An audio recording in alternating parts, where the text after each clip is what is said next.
Una-una, again, pangbubudol na naman po yan.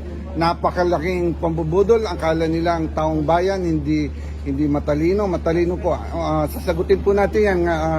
Una-una po, ang miyembro po ng appropriations is around 139. Ang vice chair po is around 56. Ang congressman po is 300. Meron po tayong mga senador na 24.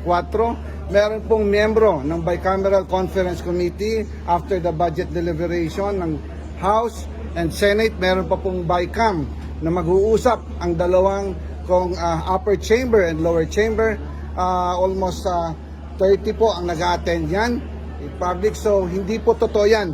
Kung nagagawa niya po yan sa Davao, sa confidential fund na lustayin in 11 days ng 2.6 or 2.9 billion, kayang-kaya niya rin yan gawin pag siya po ang nakaupo at ang kanyang mga pananakot sa aming mga kongresista, hindi na po ito dapat palagpasin. Yun lang po, mamaya prepare kami mag-meeting ho kami ng APRO, we will have a more detail for this answer.